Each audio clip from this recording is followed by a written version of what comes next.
Here's something nobody in the fitness industry wants to admit out loud. The training advice that most men over 60 are following: 3 days a week, rest more, take it easy, your body needs the recovery, is quietly accelerating their physical decline. Not slowing it, accelerating it. I know that's a hard sentence to sit with. But stay with me, because what I'm about to share shifted everything for the men I train.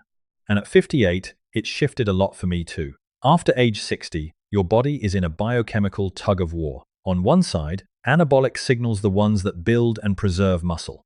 On the other side, catabolic forces, the ones that tear it down. And here's what most men don't realize. That war is being fought every single day you're alive.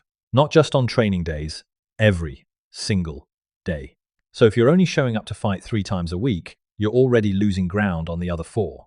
By the end of this, you're going to know the exact training frequency that research says actually reverses sarcopenia, the clinical term for age-related muscle loss. You're going to understand why your hormonal environment after 60 demands a completely different stimulus than it did at 35. You're going to learn why most senior fitness programs are designed for safety theater, not actual results.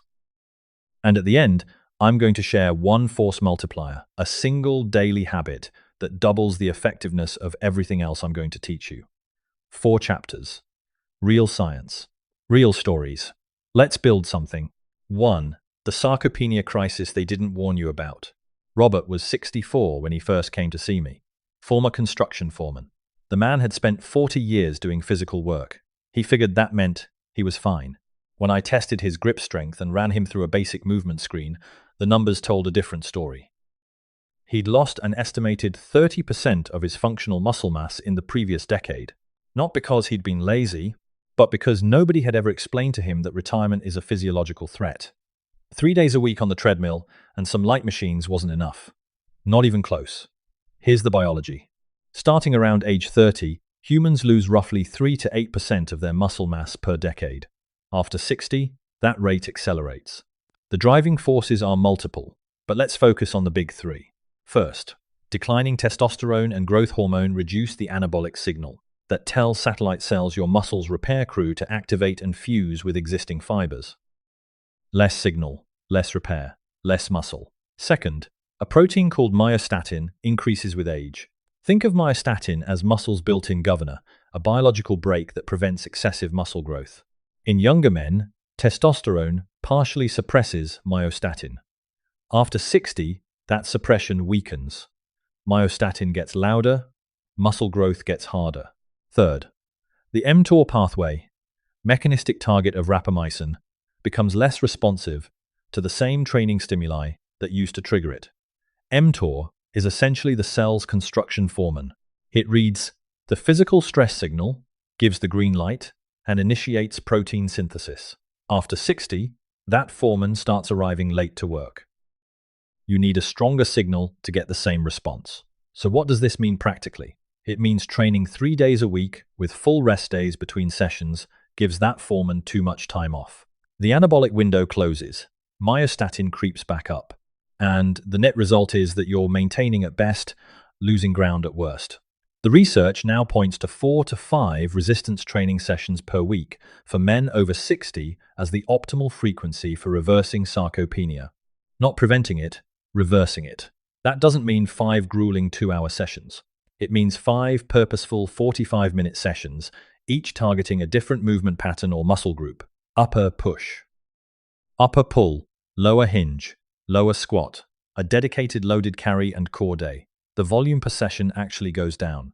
The frequency goes up. You're keeping mTOR stimulated, keeping myostatin suppressed, and keeping that anabolic signal alive across the entire week. But Marcus, won't that destroy my joints? No. And here's why. Joint degradation from training almost always comes from excessive load or poor mechanics, not from frequency. 4 sets of 8 Romanian deadlifts with controlled tempo at a moderate weight is less joint stress than 1 set of heavy squats performed with poor form. We manage the load. We prioritize range of motion and tempo. Your joints will thank you. But frequency is only half the equation. Because here's the thing that surprised even me when I first looked at the data. It's not just how often you train. It's how you train during each session. And that brings us to the concept most men over 60 have never been introduced to the tempo principle and the cortisol trap. Gerald was 68 when his doctor told him to take it easy.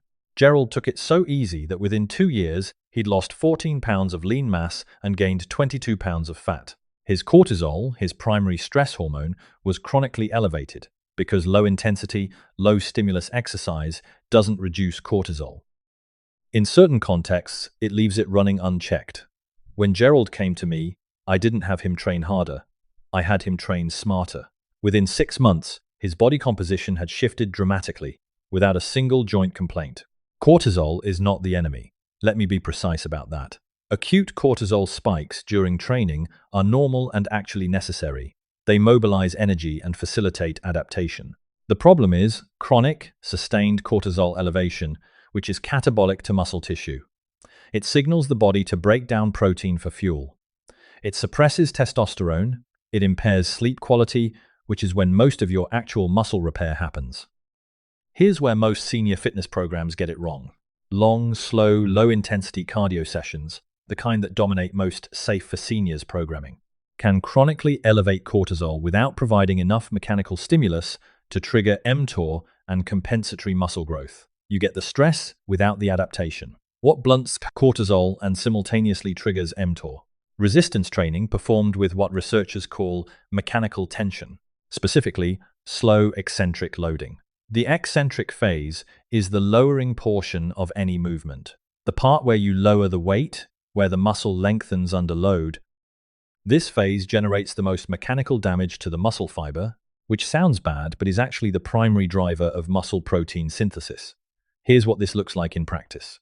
Every compound movement, squat, hinge, press, row, gets a 3 to 4 second eccentric, not sloppy, controlled and deliberate. 3 seconds down on the bench press, 4 seconds on the squat descent, 2 seconds at the bottom, explosive on the concentric. This tempo keeps the muscle under tension longer, stimulates more motor units, triggers a stronger mTOR response, and critically keeps the load lower, which protects your joints while actually increasing the training stimulus on the muscle itself. Sets of 8 to 12 reps at 60 to 75% of your 1 rep maximum, with this tempo applied, is categorically more effective for hypertrophy in men over 60 than chasing heavy loads at fast tempos. Some men tell me, "Marcus, I feel like I'm not working hard enough if I'm not lifting heavy." That feeling is a product of our cultural conditioning around training, not physiology. Your muscle doesn't know how much weight is on the bar. It knows tension, time under tension, and metabolic stress. Give it those 3 things, and it responds. Every time. Now, we've talked about frequency and stimulus quality. But there's a third variable, and it's the one that acts like a master switch for everything we've discussed so far. Before we get to Chapter 3, I want to ask you something directly. Right now, what's the number one thing holding you back from training consistently? Is it joint pain? Is it time? Is it that you genuinely don't know what your body can still handle? Drop your answer in the comments. I read every single one, and the patterns I see down there shape what I make next. Your answer might be the reason the next video exists. 3 protein timing and the anabolic resistance problem. Dennis, 71, was doing everything right, or so he thought. He trained 4 days a week. He ate what he described as a healthy diet. But his muscle gains had completely stalled. When I asked him to track his protein intake for a week, we found the problem immediately. He was consuming about 80 grams of protein a day, most of it in 1 or 2 large meals. The science calls what Dennis was experiencing anabolic resistance, and fixing it took 3 weeks and a conversation about breakfast. Anabolic resistance is one of the most underappreciated physiological realities of aging. After 60, your muscles become less responsive to lower doses of amino acids, specifically leucine, the key anabolic trigger within dietary protein. Younger men can initiate a strong muscle protein synthesis response from 20 grams of protein at a meal. Men over 60 often need 35 to 40 grams at the same meal to achieve the same mTOR activation. But here's the compounding problem. Most older men concentrate their protein intake at dinner, 1 large meal, 6 ounces of chicken and some vegetables. That single bolus of amino acids spikes protein synthesis for a few hours, and then the signal fades. For the remaining 20 plus hours of the day, Muscle protein breakdown exceeds synthesis. You spend more time in a catabolic state than an anabolic one. Over weeks and months, the math is brutal. The solution is protein distribution across the day. Aim for a minimum of 1.6 grams of protein per kilogram of body weight per day. And for men over 60, looking to actively build or preserve muscle, 2 to 2.2 grams per kilogram is better. Distribute that across 4 meals or eating windows, each containing 35 to 40 grams of protein. Prioritize complete proteins, those containing all essential amino acids, plant, including eggs, Greek yogurt, cottage cheese, lean meats, fish, and quality plant combinations, if you prefer that route. Critically, consume 25 to 40 grams of protein within 2 hours post-training. This is when mTOR is most primed to receive the amino acid signal. Miss that window consistently, and you leave a significant portion of your training adaptation unrealized. My doctor told me high protein is hard on my kidneys. This is a common concern and worth addressing precisely. The existing evidence does not support high-protein diets causing kidney damage in individuals with healthy kidney function. If you have pre-existing kidney disease, consult your physician before making dietary changes. For healthy men over 60, higher protein intake is one of the most evidence-backed interventions for preventing sarcopenia. We've now covered frequency, training stimulus, and nutrition strategy. But everything we've built collapses if we ignore the fourth pillar. And this one happens while you're completely unconscious. For sleep, growth hormone, and the overnight rebuild. Victor was 66, sharp guy, former engineer. He could tell me everything about macros, periodization, and rep ranges. But he was sleeping 5 hours a night and had been for a decade. He thought discipline meant sacrifice, including sleep.